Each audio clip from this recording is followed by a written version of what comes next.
What's up, everyone? This is the Honest D YouTube channel, and this is my testimony. So what I'm going to be talking about is basically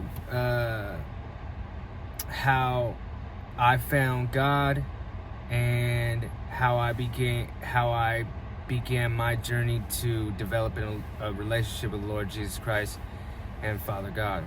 So this is my testimony. This is my story, like what led up to this moment, and so let's just start from the beginning. So, if you seen my first video, I kind of go into how I am where I am right now, which is at a dorm. I'm staying at a dorm. At a college, at a university that I'm attending right now. So, and then I went in depth of how that happened, but there's more to that story, and I want to talk about what led me to the Lord, what led me to Jesus, what made me search for, and what made me want a relationship with God again. I've always believed in God, but I was led astray for a while, and so again, let's just get into it. So I think when I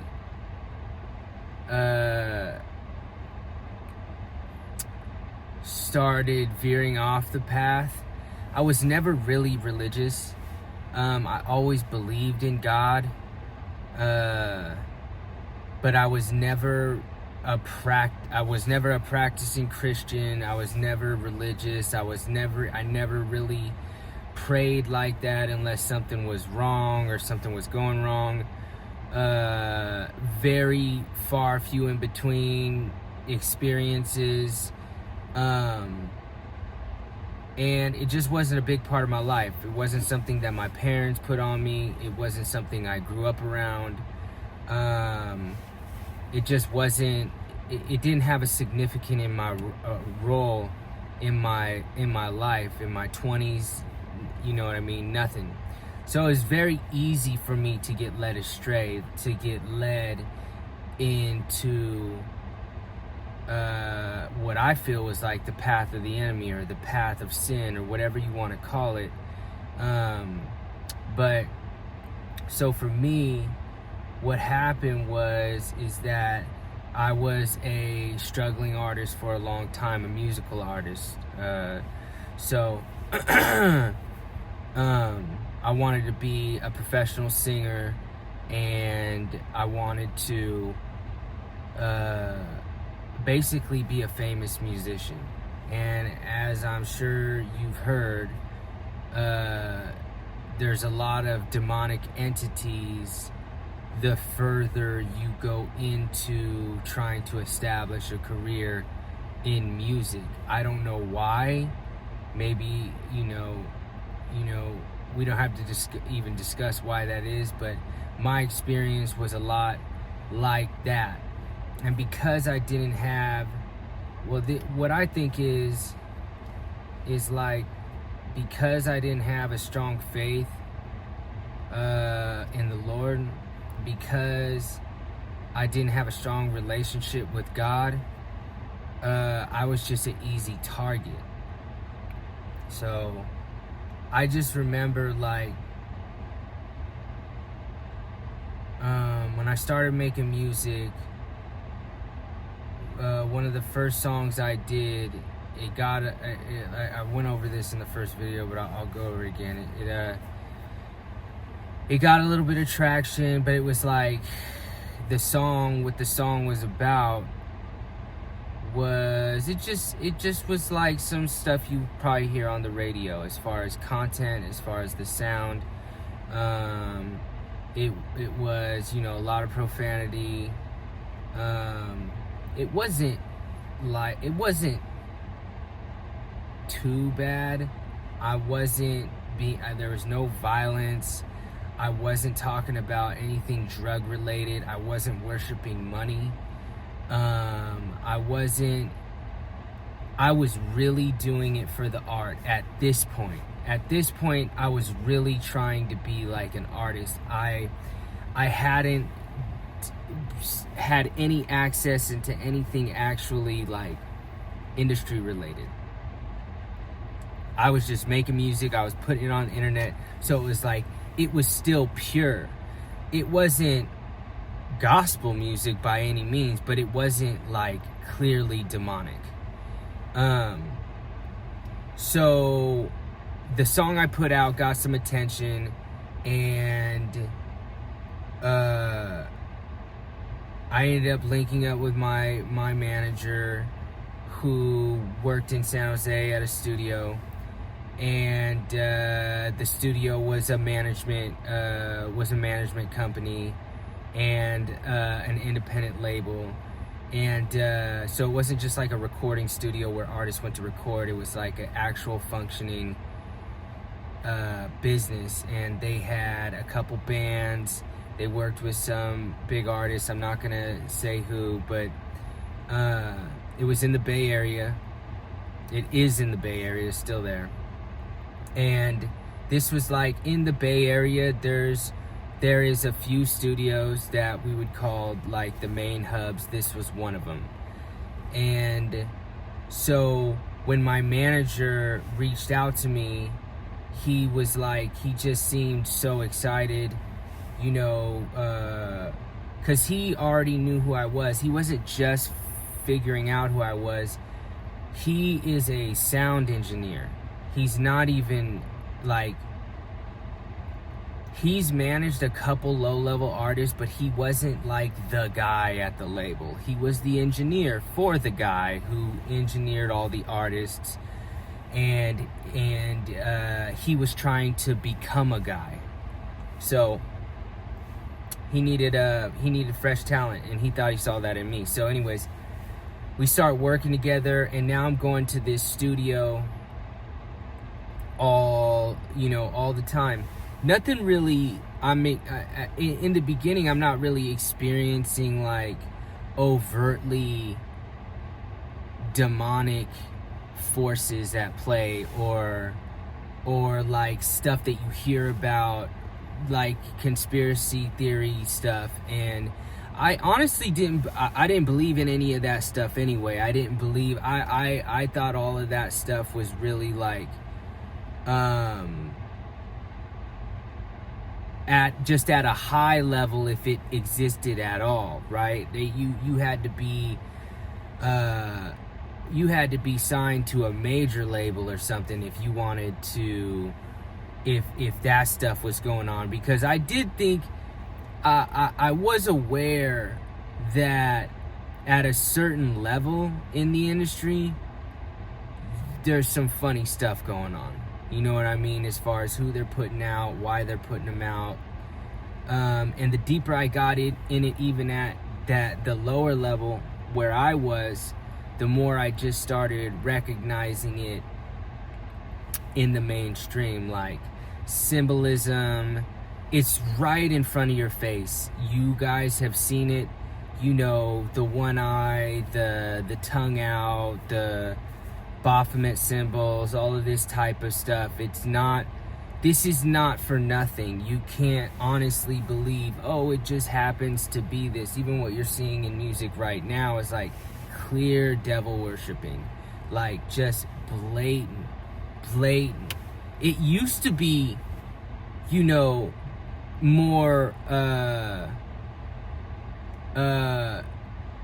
and like internal. It just wasn't so blatant in the 90s, in like the 90s and 2000s and this type of stuff. It wasn't like, and even if it was blatant, it wasn't like common knowledge that this was going on like I feel it is right now, because of YouTube and the internet, and everybody's kind of aware of what's happening.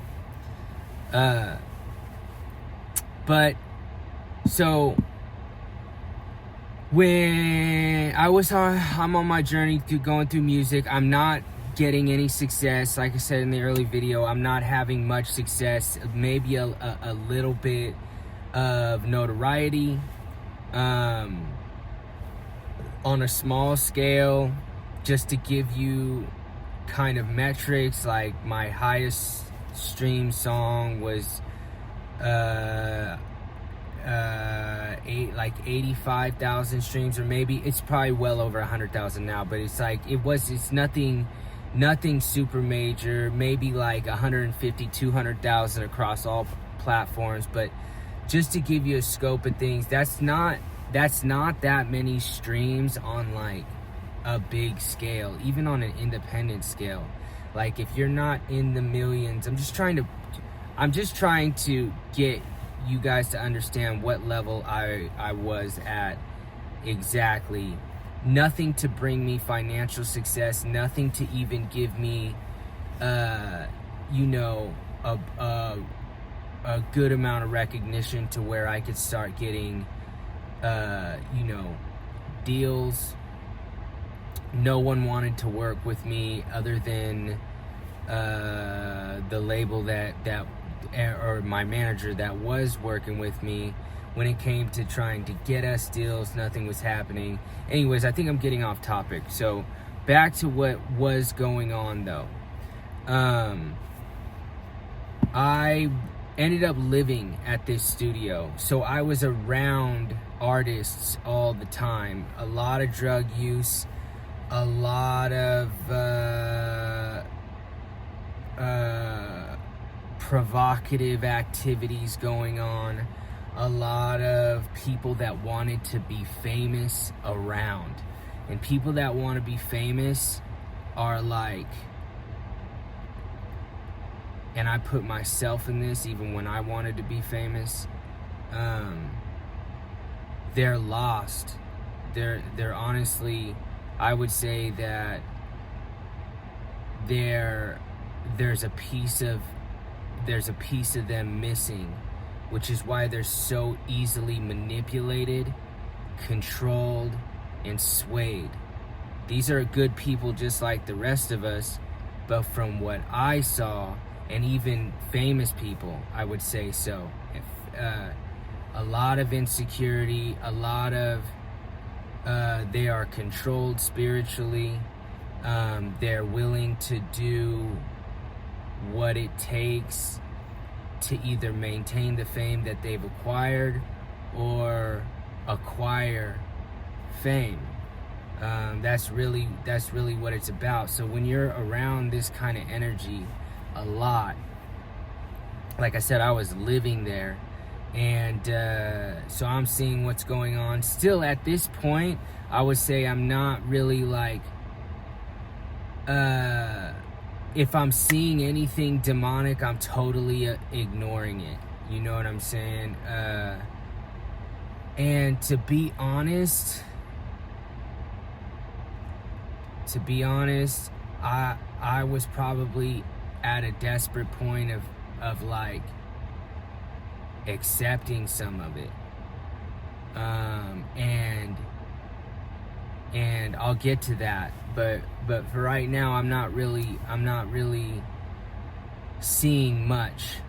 And so as time goes on, nothing really happens with my career. There's like little blips on the radar here and there to keep me, like, it's like that carrot, you know what I'm saying? It's like the dangling the carrot right in front of you. You get a little taste, they keep giving you a little taste or like whatever, but nothing ever really materialized for me, honestly. I went through many years of just being stagnant within my music career, and it just came to a point where because of how stagnant things were, I became more desperate. The older I became, the more desperate I became, the more. And this is like, I could see it like within myself, I'm changing.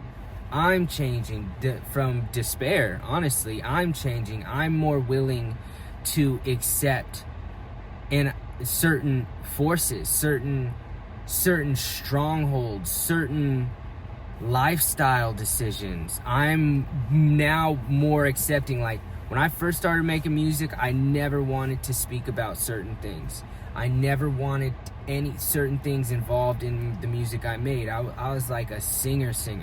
I wanted to be known as like a respected songwriter, singer that could like rap as well. But I never put like certain types of content in my music. I wasn't even forced to. Nobody around me was even saying nothing like that until I met a producer. And this is about the point where like I said, I was becoming very desperate for something to happen. I was becoming desperate for success. I don't even know why I was doing nothing. I was doing what I was doing for totally different reasons at this point, and that's kind of what my life became. All of a sudden, I'm living in this studio, and I'm broke, and I'm just telling myself, like, eventually I got to a point where I was one of those artists that was like, by any means, what do I gotta do? What do I have to do? What do I need to change? What do I, to start seeing some success? I didn't want to look like a nobody anymore. I didn't want my friends thinking, you're still doing this? Like, really? You're really still doing this? Because I felt, that's how I felt. I felt like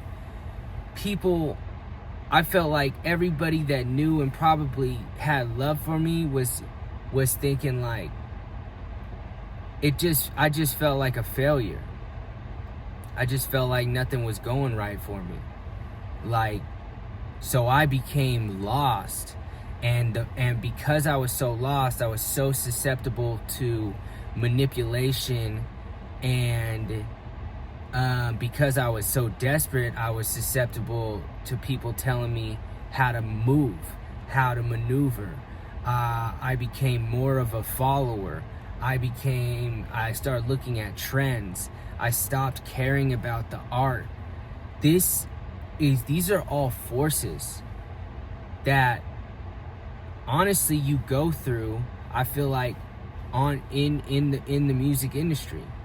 Like, trying to get into the music industry, you end up sacrificing so much of who you are, and that word I'm using is very important. Sacrificing who you are on the inside, you know what I mean? Like, so I meet this manager, and this is when I thought everything was turning around for me, as far as success. Like, this is meeting this guy. It was crazy. Like, there was a bunch of signs. I thought it was divine. You know what I'm saying? Like, he comes in. I remember I'm in a mixing session with my manager, and my manager tells me, and mind you, I wasn't a stranger to people that had fame, people selling me a dream, producers wanting to work with me. I can say this honestly, I had talent as a singer. I really had talent that people wanted to work with. I did have producers, established producers with, just without going into too deep, I was kind of used to people wanting to work with me. I just never had success. You know what I'm saying? I just never had that song. I had the talent, but I didn't have all the other stuff that like, I didn't have the hit record. I didn't have the features. My music was a certain way. Like I said, it wasn't super explicit. I feel like this all played, it made things tougher for me. And if I'm being honest, I probably wasn't the best songwriter, but I did have talent. And it was seen by people. I worked with producers under Universal. I worked with, I'm really not gonna say like the who's and what's, but I'm just being real. I'm being honest. So when I met this producer, I say all that to say this. I wasn't it wasn't that I was super impressed with his accolades, because like I said, I was getting some songs mixed, and he wanted to meet me. He came to my manager, and he was working in the studio. He just got a room in the studio. So he's got a room in the studio. He's working with a few artists at the time, a few popular Bay Area artists. Like I said, the studio is in the Bay. So he's making his rounds. He's working with a lot of people. He was honestly working with he was working with a lot of credible artists. So he was connected. And so he comes in, and I remember, I don't know what it was, but when he sees me, he just smiles. He just smiles at me, looks me right in my eyes, and just smiles at me and shakes my hand. He goes, "Man, I really want to, work with you." He's kind of like putting it on thick. But like I said, I'm an insecure, desperate, unsuccessful, struggling, naive artist that wants to be famous. And so like I said, he looks at me, smiles, he pitches this whole thing like, "I want to work with you, this and that." So we end up talking, and then he takes me into his room. He lays out like 3 records, all have features, all already are done, produced. They have the features that a starving artist like myself would really need. I never had someone just put it all on the table for me, like, "I want you on this, this, and this." And to me, when I saw who was on the records, I was like, this is the opportunity that I've been working for. This is the opportunity that I really wanted. And at that point, I was like, he could have said anything at that point. And then we're working, and a couple other weird things happen. Like, we're working in the studio, we're putting the song together, and we get one of the songs done. And I was like, this song, when we put this song out, this is gonna give me the visibility that I wanted because of who was on the song. I was like, this is gonna be one of those ones that's gonna give me credibility and visibility that I need. Or at least that I was being told I needed. At this point, now I'm starting to be told, "Don, you need to do these things. You need to say these things. You need to start switching up your whole thing." Like, I was being told, "You got the talent. You got this, you got that, but we need to," now I am being molded into someone that is so far from who I am. And it was perfect timing, because I was ready to be molded. I was ready to be manipulated. I was ready to be lied to, because I was just so desperate and honestly tired of taking so many L's. So we finish up the record, and he goes, "When should we release it? When should we release this? Like, when would you want to release this?" And I said my birthday, because my birthday was coming up. I said, "We should release on this day." And I didn't tell him that was my birthday, but I said the date. And he looks back at me and goes, that's funny, because that's my birthday. And I go, shut the fuck up. That's my birthday. So all of these things, like, I took that as such a big sign. I'm seeing signs. I'm like, this is fate. This is fate. He's got me. He's putting me on the records that I need. He's helping me. And I'm at a point where I don't know if I'm even gonna, I was at a point where something's gotta happen or I'm quitting. Like, I'm packing it up. Nothing's happening. Something's gotta happen. And it was right at that time. And then, like, other things just start aligning. I was being misled. So, but I thought I was I thought I was right where I was supposed to be. I'm seeing all these signs. So,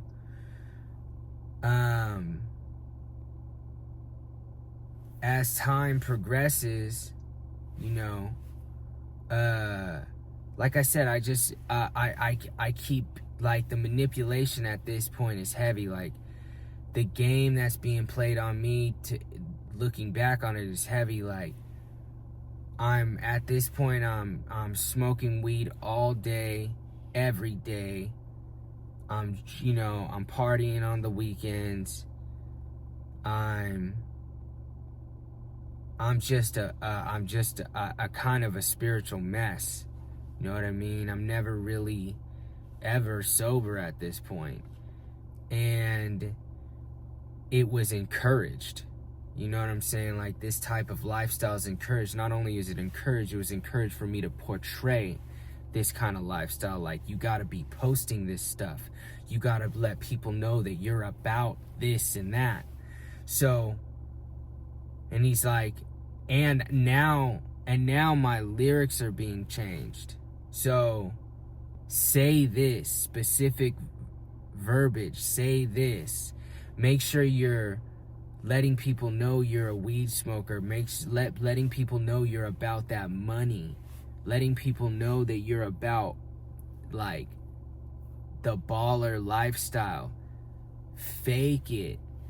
Because, and I'm being told this is what we want to promote. This is what we're going to promote. And I was always being told, this is what they want. This is what they want to hear, Don. This is what they want to hear. This is what you needed to change. Like, the people, they want to hear this. They want to hear you say this. This is what they need from you. And even saying it now, like, it just sounds so... it just sounds super demonic. It just sounds like, why do you want me to say this shit? And, what I was wearing started being changed, and the clothes was being given to me.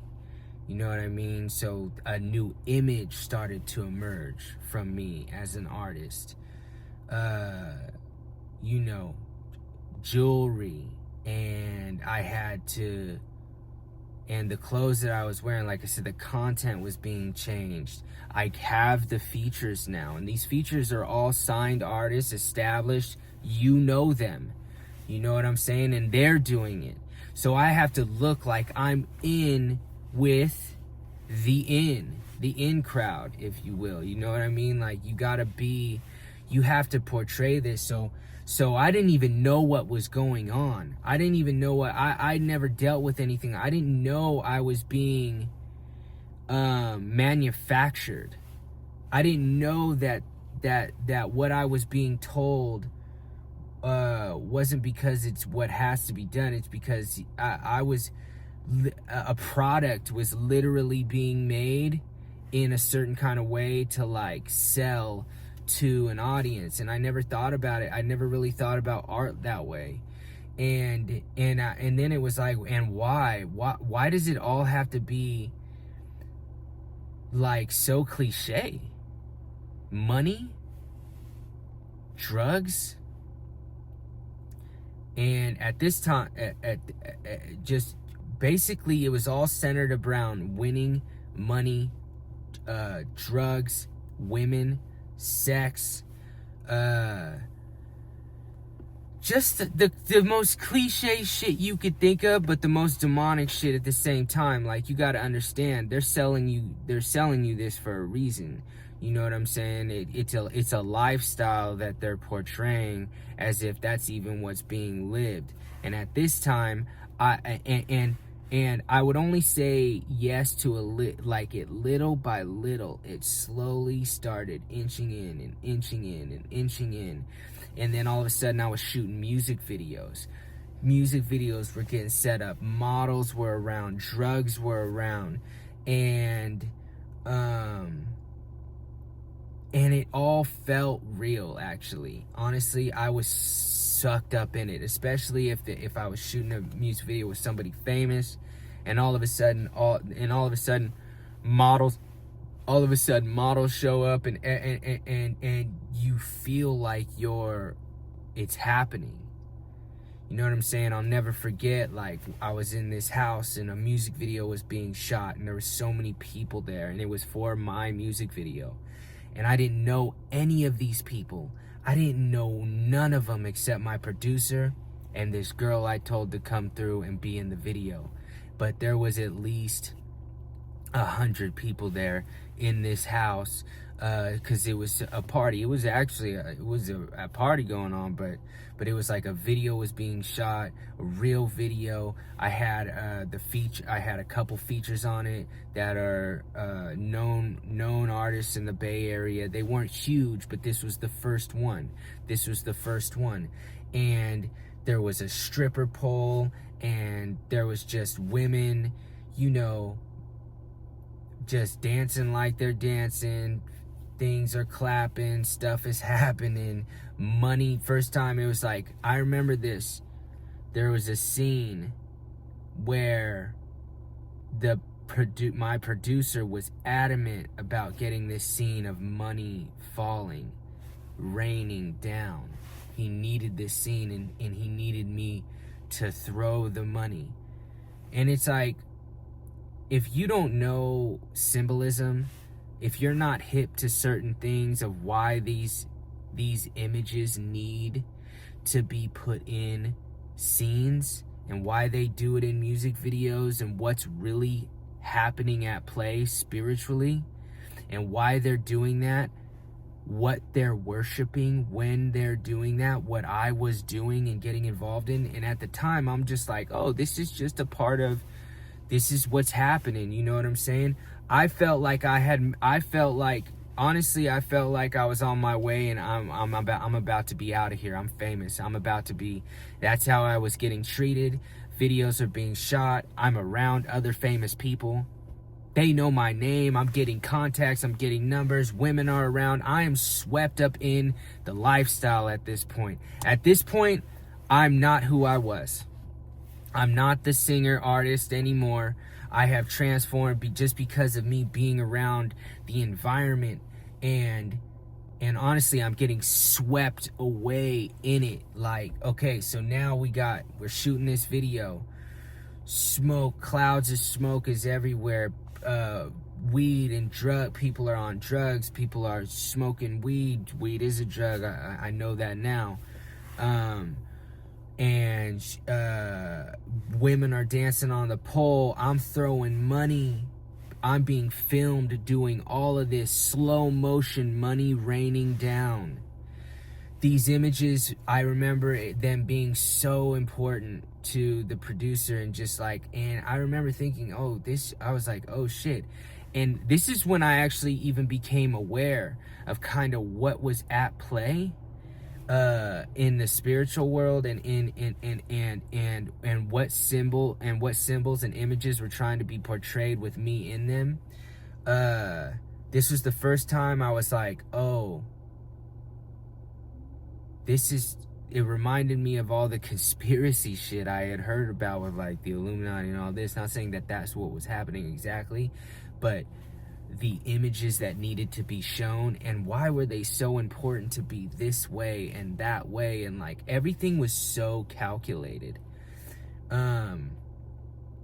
And I just remember it. I just remember feeling weird. But here's how I knew something had a hold of me.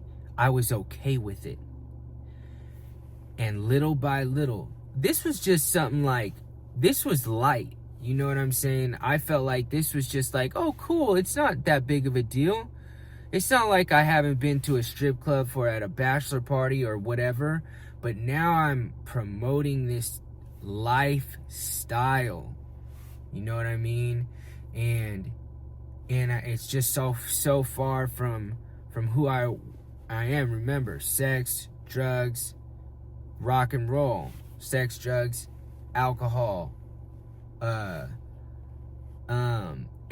now I'm just full blown about to promote this lifestyle, and willing to do it. And it hasn't even got that bad. Like, this is how I was led into some of the other stuff. So, and I was willing. I was like, oh dang, like I said, it just all felt real. Everything felt like it was happening. Like, I felt like I was right at the right spot. And the chick I was with at the time, I remember she was even like, damn, I can't believe this is happening for you. Like, she was one of my friends, you know what I'm saying? And she was like, she even felt like she was witnessing everything happening for me. But the thing is that that's not what was happening. And I remember her saying, like, this is what's happening for you. Like, she was even wrapped up in it at that point, and she was just there for the video. You know what I mean? So anyways, I think that was my first time realizing that at that point it was my first time being exposed to something like that, and it was my first time being aware that there was something at play spiritually, and it was my first time disregarding it and just knowing, like, hey, it is what it is. I'm in it now, and I'm gonna ignore what I'm seeing. I'm gonna ignore what I'm feeling, and I'm gonna go with this, and I'm in this, and blah blah blah blah blah blah. Okay, so that happens. We get that video shot. Then I get on another track. This one is way bigger artist. Mind you, these things have not been released yet. I'm just shooting videos and getting on songs at this point. So I'm being groomed. You know what I'm saying? Like, for lack of a better word, I'm being everything's being packaged. So when things start getting released, it's like you can fire off all these things. All of a sudden, I'm this artist. I am this artist. I'm with these other artists. This was like a whole plan that was happening, and I'd never been doing something on that scale. I'd never seen everything like kind of so calculated in a certain way, and it was just happening. It was just like boom boom. I wasn't working for anything. It was just happening. So I'm like, this is just happening. So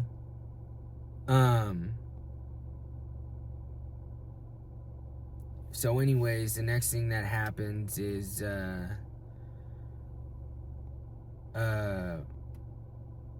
I get on another song. For this one, I had to fly out to Houston. We were gonna shoot the music video in Houston with some Houston artists. Again, I'm not gonna say who, but so fly out to Houston,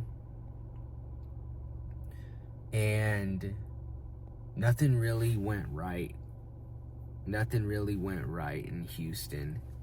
Music video didn't get shot. We ended up going out there for nothing. But what I do remember is that this is how I felt. Was like, man, I'm doing all these things again. I didn't feel this entire time these stuff is happening, I'm not really feeling right. Like, I'm having real internal, like, battles. You know, I was really battling. internally, not spiritually, like not like I felt like God was pulling me or anything, but I felt like just my own morals and what I was willing to do and what I was doing was just like, I kept compromising myself. I kept compromising how I was raised with the principles I was raised on and the morals I was raised on. I just felt like, so anyways, we go out to Houston to shoot this video. Video doesn't end up getting done, and we also had to record a song out there. That doesn't get done. We end up coming back. It ends up happening later.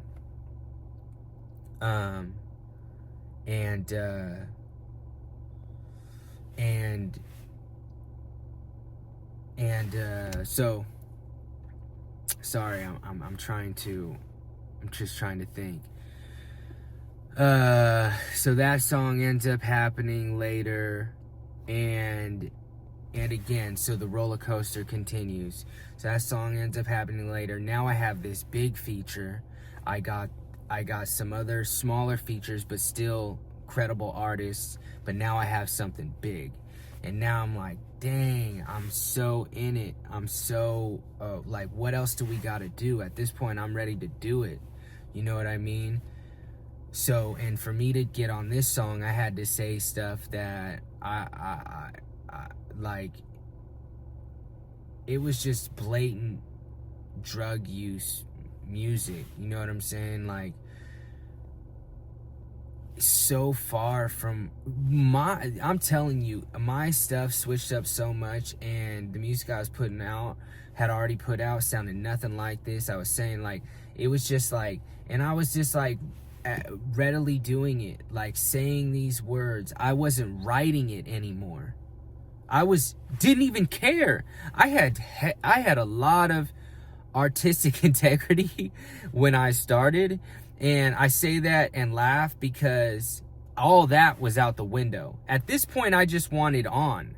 At this point, I just wanted to be known as an artist. I just wanted to be famous. At this point, I didn't care who's writing it. You know, whatever. So this hook I got on, hook is a chorus, the catchy part of the song, was already written, and I just say the words, and it was just like, it was just blatant. It was just nothing but drug use. I didn't even use these type of drugs I was talking about. This is how I knew I was just lost. This is how I knew I was lost. I knew I was lost, and I was still doing it. And the more deeper I got, the more miserable I became. The more shit that was happening to me, this is the thing. The more features I got, the more miserable I was. The more seemingly the more my career was developing, the more I was depressed. The more I felt like I didn't have control of myself. The more I felt like I was being used. The more I felt like I just was, like I said, I was just out of control. And the more I felt like I couldn't get out. The more I felt like if I wanted to quit a lot, and I felt like I couldn't. I felt like I couldn't at this point. I feel like I've been put on too many records. I felt like I needed to see this through and just see what happened. You know what I mean? I felt like if I leave, and that's what I really want to do, is like, because this stuff wasn't sitting right on my soul, man. Like it just wasn't sitting right with me. So the deeper and the more doors I opened into giving pieces of myself away, like not writing my records anymore, or being okay with having some of it written, and make sure you say these types of things too, and add this in, to the point where now I'm writing them, but now I'm writing the shit. Now I know how to write those types of songs. You know what I'm saying? Now I know how to make sure that not only I was taught this is the grooming process. I was taught when to put the words in. I was taught songwriting, to be real. on a professional level. I was taught songwriting. I was taught theory as well. When notes should go up, how to swing with the beat, when the beat count, theoretically how these notes should be hitting, when you should be saying certain pieces of content, how a concept of a song needs to come about. But I was taught, everything I was taught was like,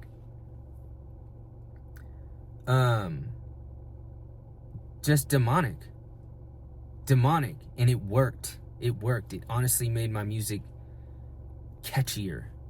It honestly made my songs, I knew how to write now I knew how to write shit. I was just like, I knew what I was doing, and I knew what I was doing was not okay. Like,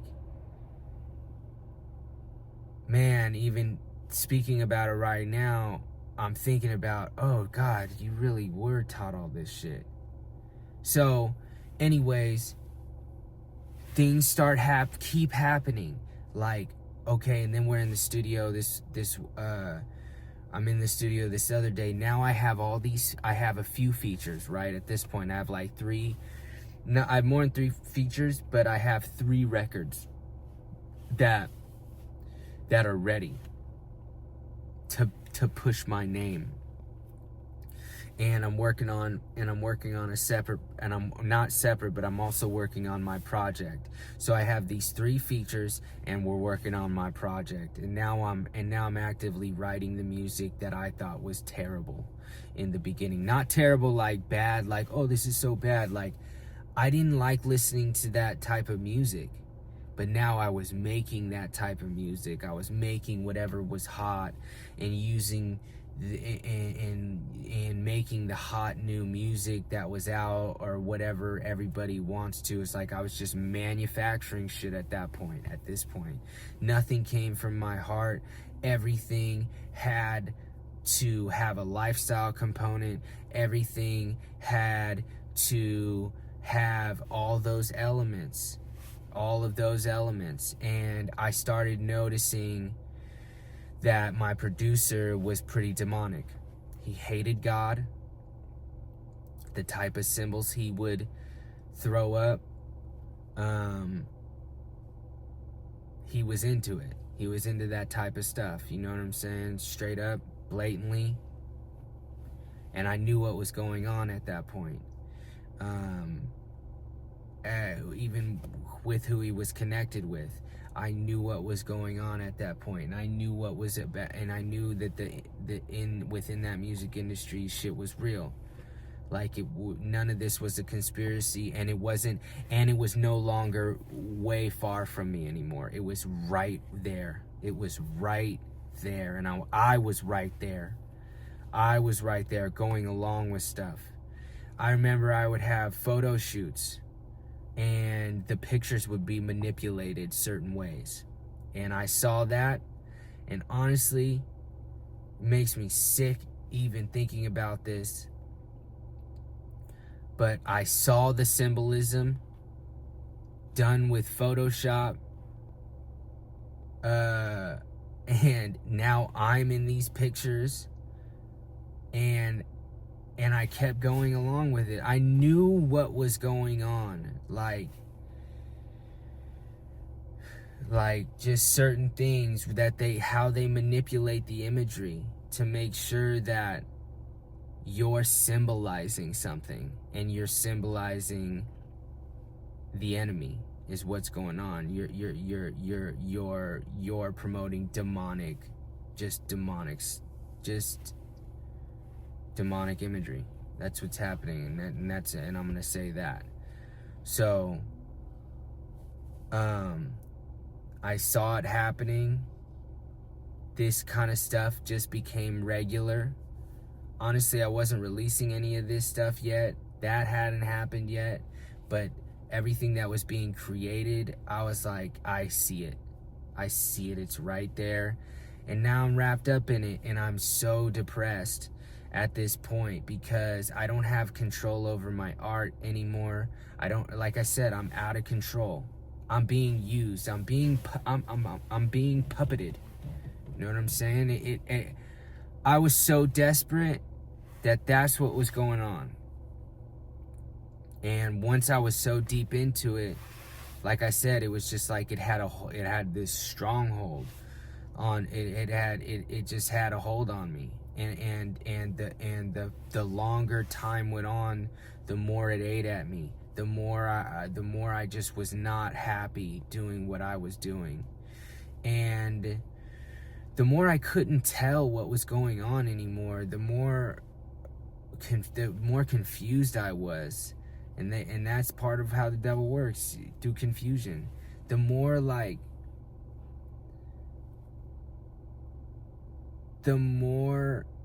I don't know. I don't even know how to explain what was going on. But I was getting wrapped up into stuff, and I wasn't me at all. So anyways, again, so the big thing that did happen though, and that was crazy, was like, I had these features, and this big artist came into town to perform, and he had a couple hostings he was doing at in San Jose at a couple events. He was doing meet and greets, and he stopped at our studio, and it was crazy because my producer, this same producer, he goes, he says, you know who you need a song with? This is crazy what happened, I'm telling you. He said, you know who you need a song with?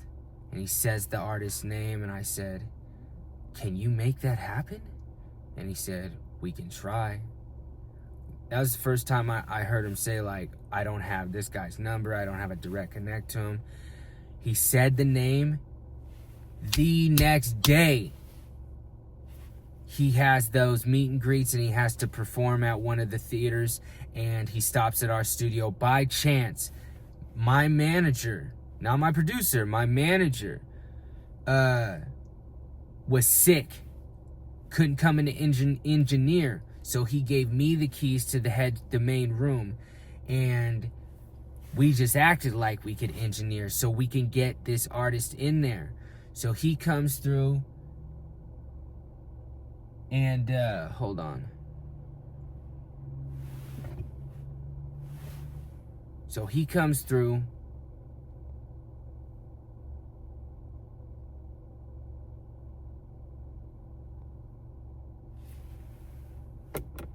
Hold on.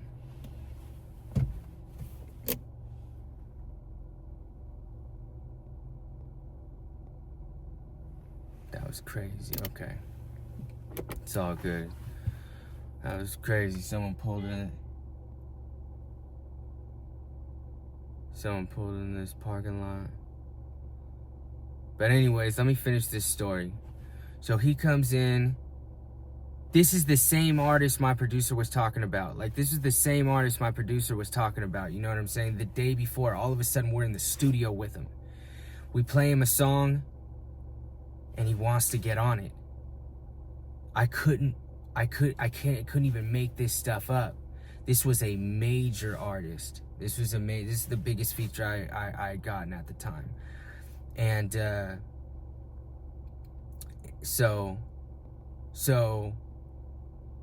he's like, yeah, I'll do the song. He didn't charge us for it. None of that happened. He could have charged us a lot of money for this feature. He could have charged us a lot of money. I don't know what my producer said to him, but he said some shit to him right in front of me. It was like I was hallucinating. It was like I don't even know. It was like he was talking in code. It was almost as if he were talking in code, because I couldn't understand what had happened right in front of me. But all of a sudden, he was down to do the song for real.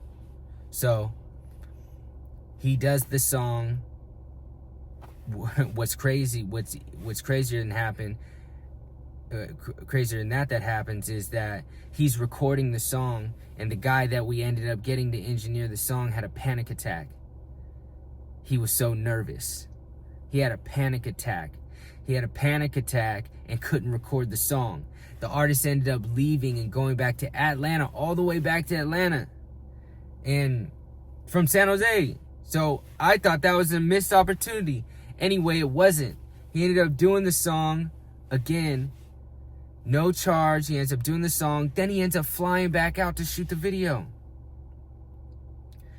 I really thought it was happening at this point.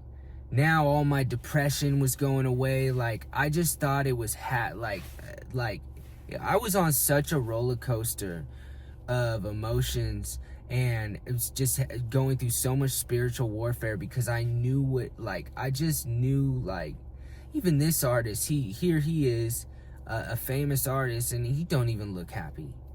And the whole experience, even shooting the video, was weird. Like, there was just bad energy.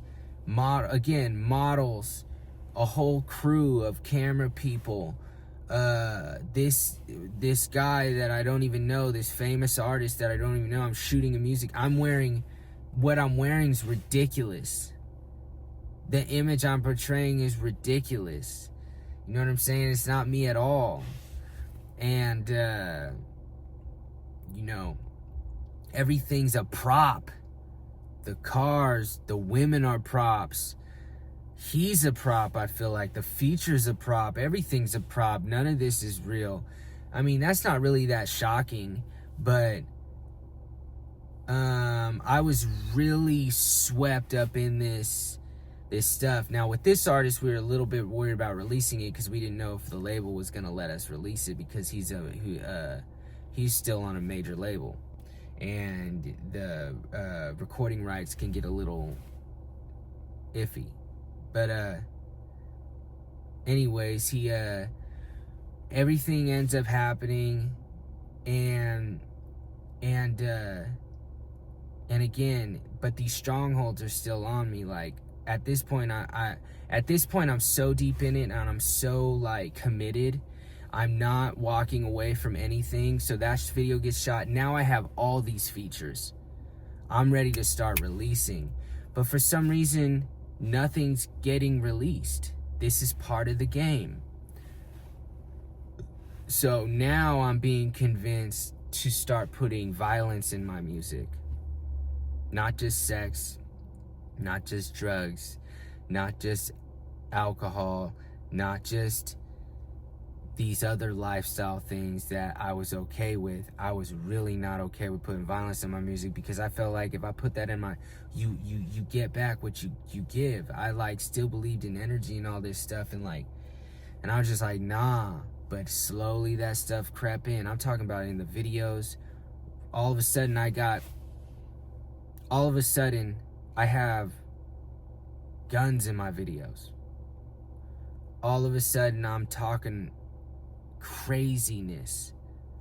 All of a sudden I'm talking crazy shit.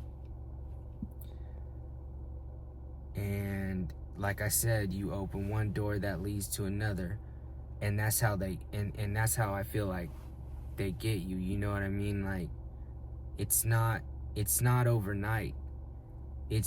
And they use these other things to have over you, like not releasing these major records that you have as leverage to make you say the things you have to say.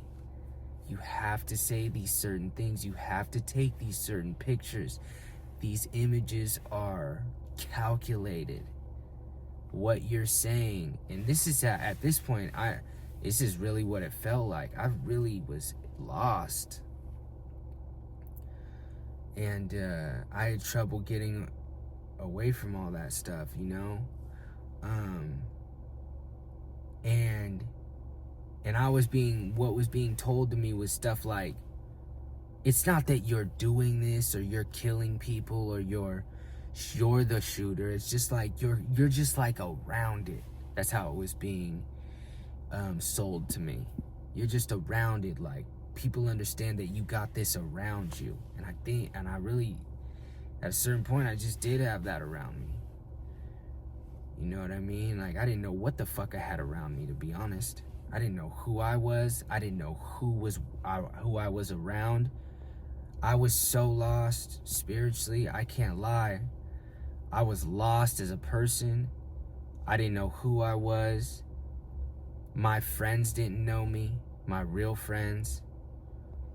I really sacrificed a lot to get all of those things, you know? And it didn't change my life at all, except for the worse. All of that did was make me more depressed. I was still broke, except if you watched anything. And honestly, none of this, well, a couple things got released, but for the most part, and here's the kicker, I did all that shit for nothing. I did all that for nothing.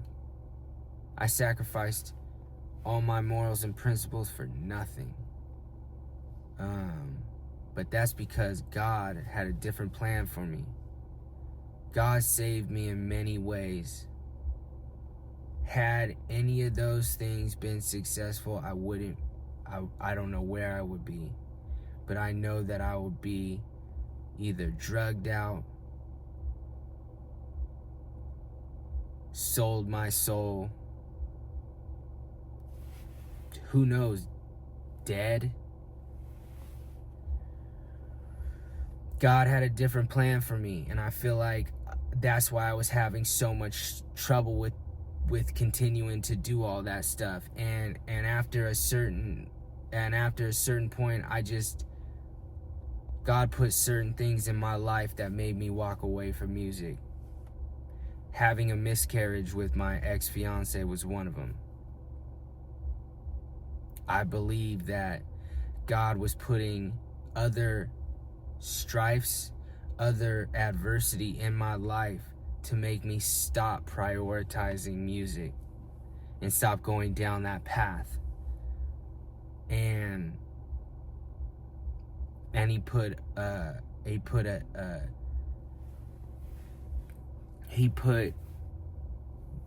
girl that I was dating, my ex, the woman I was engaged to, I didn't believe. When I first met her, she told me she was a witch. And I didn't know that witches were real. I'd never had a girl tell me they were a witch. This is in the midst of all this happening in with my music. She told me she was a witch.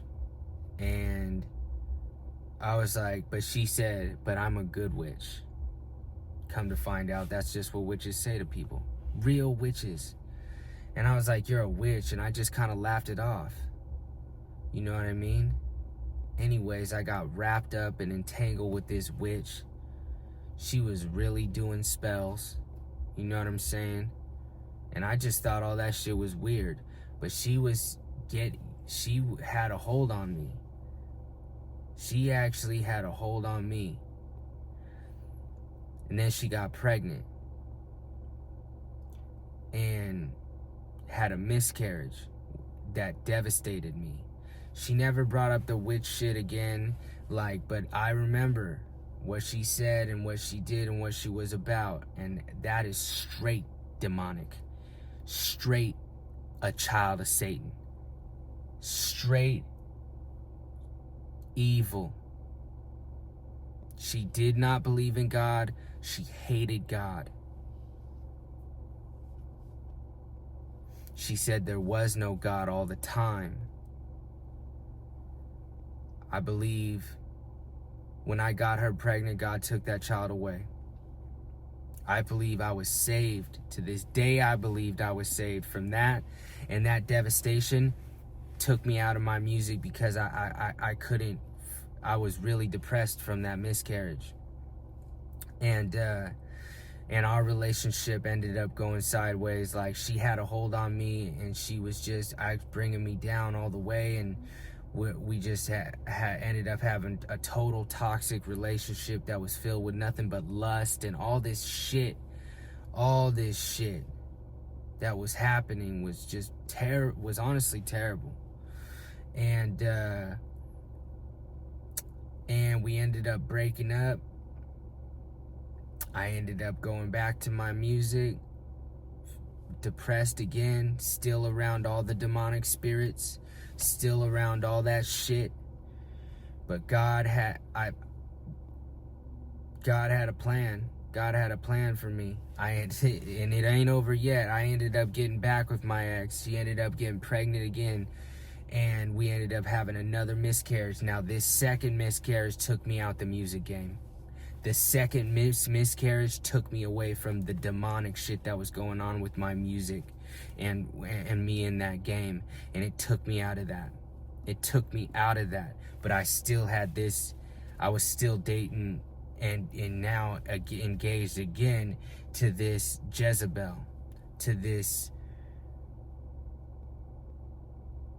just evil woman, a witch. You know what I'm saying? Like, I know now that witches are real. I know that what she was saying, like, even when I was with her, I didn't know that stuff was real. Like, there's real witches out there and evil forces and demonic stuff like that going on. Like, some real, like, I'm talking real stuff. Like, and God took that child away, said, nope. So I'm all messed up still. Our relationship goes on for a little bit more. We end up breaking up again. And that's when I found God. That's when I knew he was calling me. That's when he took her out of my life, because my life was a nightmare with her. I kid you not, when I tell you I was living in hell, I was living in hell. And he took her away from me. He made me realize and see what was actually going on. Second miscarriage took a toll on our relationship too, but there was events that took place. Demons did come out of her that tried to really hurt me, attack me spiritually, and I got her out of my life. I got her out of my life. I really did. And it took me a while to see what was happening, but all of a sudden, God came calling. God came calling in a real way.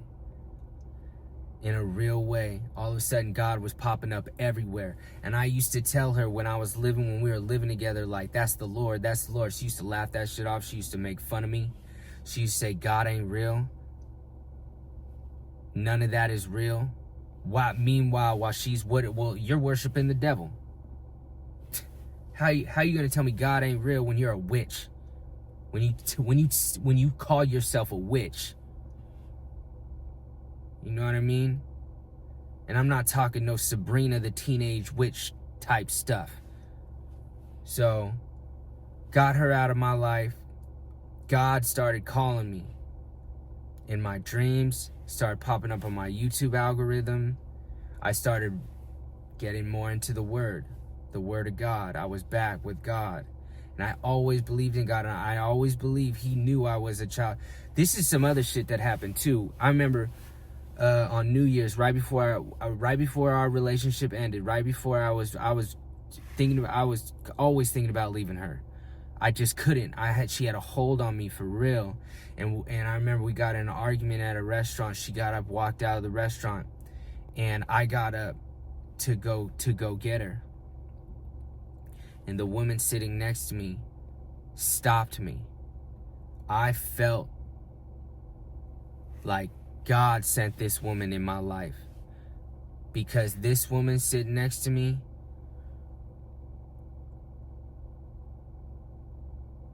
she looked me in my eyes. She said, don't follow her.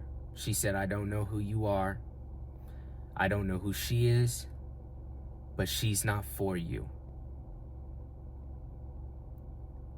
And she said, sit back down and finish your food, and do not go get her. She told me.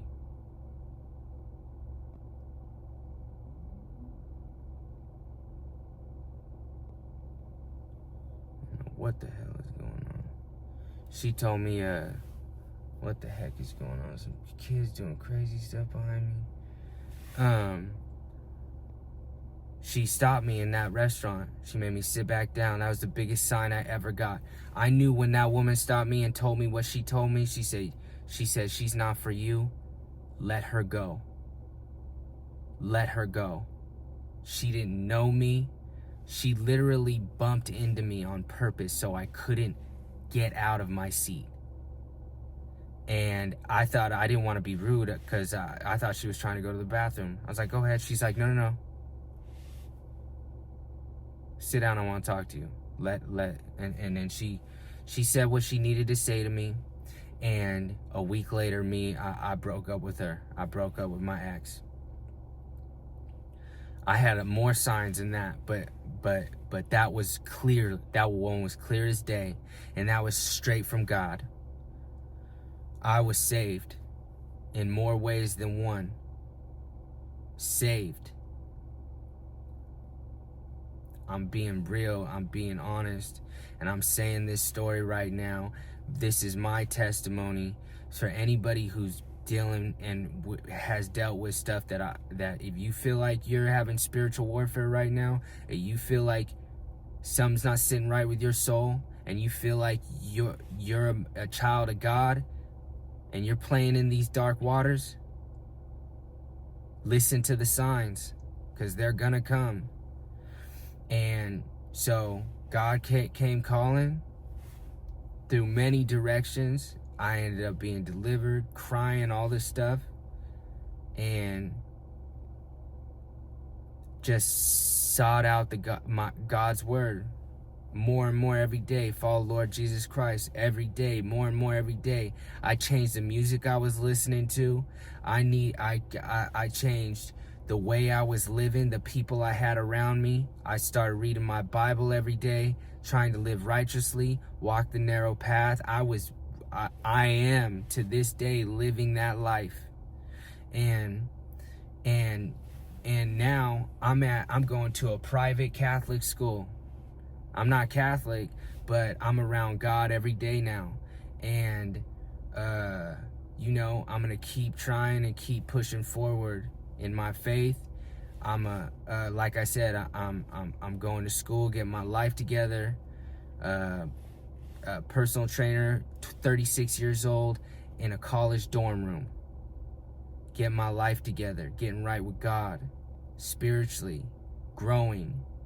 Now I'm trying to do the Lord's work right now and letting you guys know that this is my story, this is my testimony. So if this provides any value for whoever's watching it, whoever needed this story, I'm glad. I'm glad you got to see this, got to understand what it is I'm talking about, because this stuff is real. The spirits are real. And you need God in your life.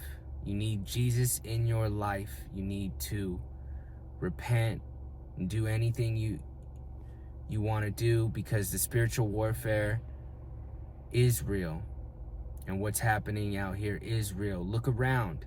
Look at the times we're in. Look what's going on. Look at all the evil forces that are at play right now. This is not an accident. So I hope my story helps. This is the Honesty YouTube channel. My name is Don. If, like I said, if this video provides any value for you, I'm going to keep making these videos. So go ahead, follow, and I'm going to keep popping up. Okay, peace.